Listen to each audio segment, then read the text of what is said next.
امام طحاوی رحمہ اللہ تعالیٰ کے عقیدے میں ہم پڑھتے ہیں وَنُؤْمِنُ بِاللَّوْحِ وَالْقَلَمِ وَبِجَمِيعِ مَا فِيهِ قَدْ رُقِمَ کہ ہم لوح اور قلم پر اور ہر اس چیز پر ایمان لاتے ہیں جو اس میں لکھی جا چکی ہے۔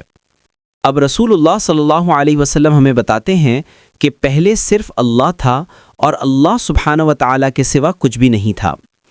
پھر اللہ سبحانہ و تعالیٰ نے اپنا عرش بنایا، پھر اللہ سبحانہ و تعالیٰ نے قلم بنایا، اور جب نبی صلی اللہ علیہ وسلم فرماتے ہیں خلق اللہ القلم کہ اللہ نے قلم بنایا، تو آپ فرماتے ہیں وَكَانَ عَرْشُهُ عَلَى الْمَاءِ کہ اس کا عرش پانی پر تھا، کہ اللہ سبحانہ و تعالیٰ کے عرش کے نیچے پانی کی ایک تہہ تھی۔ تو علماء اس سے یہ نتیجہ اخذ کرتے ہیں کہ اللہ نے ظاہر ہے قلم سے پہلے پانی بنایا تھا، لیکن ہمارے پاس زیادہ تفصیلات نہیں ہیں کیونکہ آسمان اور زمین ابھی نہیں بنے تھے۔ لیکن یہ بات سمجھ میں آتی ہے کیونکہ پانی ہر چیز کا منبع ہے، جیسا کہ ہم بعد میں گفتگو میں دیکھیں گے۔ لیکن اب بات قلم کی آتی ہے۔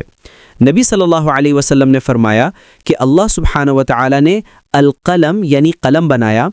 اس قلم کے طول و عرض کیا ہیں، وہ کیسا دکھتا ہے، ہمیں بالکل کوئی اندازہ نہیں ہے۔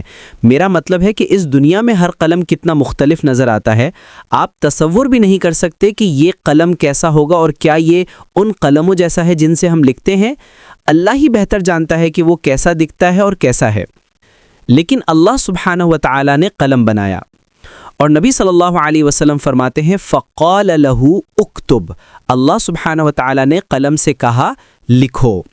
قال ربی وماذا اکتب، اور قلم نے کہا اے میرے رب اور میں کیا لکھوں؟ قال اکتب مقادیر کل شیء حتی تقوم الساعہ، اللہ سبحانہ و تعالیٰ نے قلم سے فرمایا ہر اس چیز کی تفصیلات، ہر اس چیز کی تقدیر لکھو جو قیامت قائم ہونے تک وقوع پذیر ہوگی اور طے شدہ ہے۔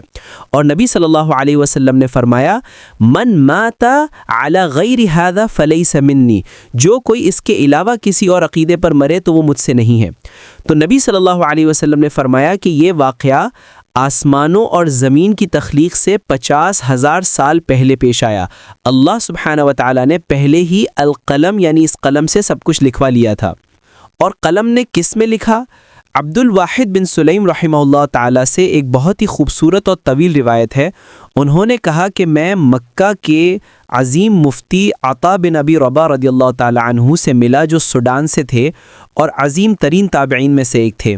تو انہوں نے کہا میں ان سے ملا، اور یہ اس وقت کے قریب کی بات ہے جب الہی تقدیر سے انکار کرنے والے ایک گروہ جس سے القدریہ کہا جاتا تھا ان کا فتنہ اور ان کی گمراہی نمایاں ہونے لگی تھی۔ تو میں نے عطا سے کہا، میں نے ان سے کہا اے امام، لوگ اللہ سبحانہ و تعالیٰ کی الہی تقدیر کا انکار کر رہے ہیں۔ تو انہوں نے مجھ سے کہا اے میرے بیٹے کیا تم قرآن کی تلاوت کرنا جانتے ہو؟ میں نے کہا جی ہاں۔ تو انہوں نے کہا مجھے سورۃ الزخرف سناؤ۔ تو میں نے انہیں سورۃ الزخرف سنائی یہاں تک کہ میں اس آیت پر پہنچا وَإِنَّهُ فِي أُمِّ الْكِتَابِ لَدَيْنَا لَعَلِيٌّ حَكِيمٌ کہ بے شک یہ ام الکتاب یعنی کتابوں کی اصل میں ہمارے پاس ہے جو نہایت بلند مرتبہ اور حکمت والی ہے۔ تو عطا نے مجھے روکا اور کہا کیا تم جانتے ہو کہ ام الکتاب کیا ہے؟ کیا تم جانتے ہو کہ کتابوں کی اصل کیا ہے؟ میں نے کہا نہیں۔ انہوں نے کہا یہ ایک ایسی کتاب ہے جسے اللہ سبحانہ و تعالیٰ نے آسمانوں اور زمین کو بنانے سے 50,000 سال پہلے لکھا۔ اس میں ہے کہ فرعون جہنم کے باشندوں میں سے ہے، اور تبت یدا ابی لہب و تب کہ ابو لہب کے دونوں ہاتھ ٹوٹ جائیں، اور قیامت تک کے باقی سب کچھ اس کتاب میں سب کچھ ہے۔ فرعون نے موسیٰ علیہ السلام سے بھی پوچھا جیسا کہ اللہ ہمیں بتاتا ہے، اور یہ ستم ظریفی ہے کیونکہ یہاں عطا بن ابی رباح خاص طور پر فرعون کا ذکر کر رہے ہیں۔ فرعون نے موسیٰ علیہ السلام سے پوچھا، اور یہ قرآن میں درج ہے فما بال القرون الاولی، پہلی نسلوں کا کیا حال ہے، ہم پچھلی نسلوں کے بارے میں کیا جانتے ہیں اور ان کے ساتھ کیا ہوا؟ اور موسیٰ علیہ السلام نے جواب دیا قال علمها عند ربی فی کتاب اللہ یضل ربی ولا ینسا کہ اس کا علم میرے رب کے پاس ایک کتاب میں ہے، میرا رب نہ کوئی غلطی کرتا ہے نہ ہی بھولتا ہے۔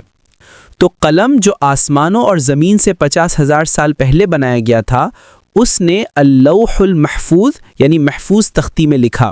اللہ اسے اللوح المحفوظ کہتا ہے کیونکہ یہ کسی بھی تبدیلی سے محفوظ ہے، اور یہ رسائی سے بھی محفوظ ہے۔ کوئی بھی اس محفوظ تختی تک رسائی نہیں کر سکتا، نہ انسانوں میں سے، نہ جنات میں سے، اور نہ ہی فرشتوں میں سے۔ صرف اللہ سبحانہ و تعالیٰ کو اللوح المحفوظ تک رسائی حاصل ہے اور اسی لیے یہ محفوظ ہے۔ صرف اللہ جانتا ہے کہ اس کے اندر کیا ہے، اور اللہ سبحانہ و تعالیٰ اسے قرآن میں کئی ناموں سے پکارتا ہے۔ اللہ اسے کتاب مبین کہتا ہے۔ امام مبین ایک واضح کتاب، لہٰذا اس کتاب میں کوئی ابہام نہیں ہے، یہ ہر چیز کو ٹھیک ٹھیک درج کرتی ہے۔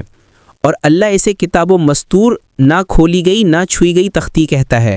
ٹھیک ہے، تو اسے کبھی چھوا نہیں گیا، اس کے اوراق کسی بھی طرح سے مڑے ہوئے نہیں ہیں، اور یقیناً اس کے اوراق ان کاغذات کی طرح نہیں دکھتے جو ہمارے پاس ہیں۔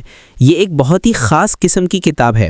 اور اللہ سبحانہ و تعالیٰ فرماتا ہے ما فرطنا فی الکتاب من شیء، کہ اس کتاب میں کوئی علم کم نہیں ہے، ہر چیز اس کتاب کے اندر ہے، یہاں تک کہ جیسا کہ اللہ ہمیں بتاتا ہے ایک درخت سے گرنے والا ایک پتا۔ اب ذرا سوچئے کہ کتنا غیر معمولی ہے۔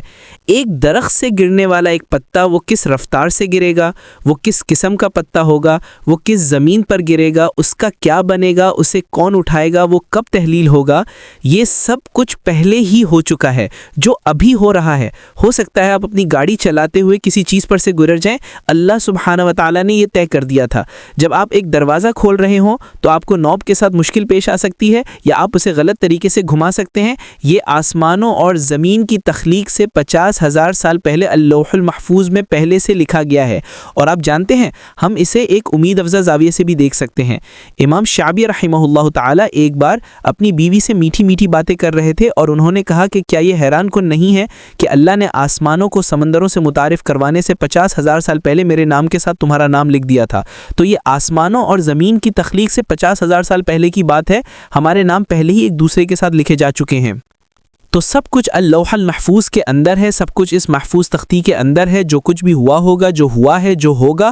اور آپ جانتے ہیں ہمارے پاس اس کی تفصیل کے بارے میں زیادہ کچھ نہیں ہے سوائے عبداللہ ابن عباس رضی اللہ تعالیٰ عنہ سے ایک کافی طویل روایت کے۔ اور ابن عباس رضی اللہ تعالیٰ عنہ فرماتے ہیں کہ اللوح المحفوظ البیت المعمور میں محفوظ ہے، جس کے بارے میں شاید ہم بعد میں انشاءاللہ تعالیٰ بات کریں گے۔ وہ کثرت زیارت کیا جانے والا گھر جہاں ملائکہ فرشتے طواف کرتے ہیں، اور یہ 7ویں آسمان میں اللہ سبحانہ و تعالیٰ کے عرش کے ٹھیک نیچے محفوظ ہے۔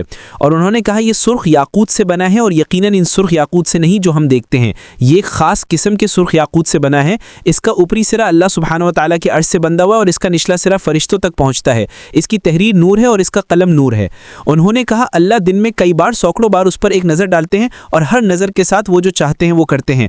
وہ ایک عاجز کو بلند کرتے ہیں، وہ ایک معزز کو ذلیل کرتے ہیں، وہ ایک غریب کو امیر کرتے ہیں، وہ ایک امیر کو غریب کرتے ہیں، وہ ایک شخص کو زندگی دیتے ہیں، وہ دوسرے شخص کو موت دیتے ہیں، اور وہ جو چاہتے ہیں وہ کرتے ہیں۔ لا الہ الا ہو، اس کے سوا کوئی معبود نہیں ہے۔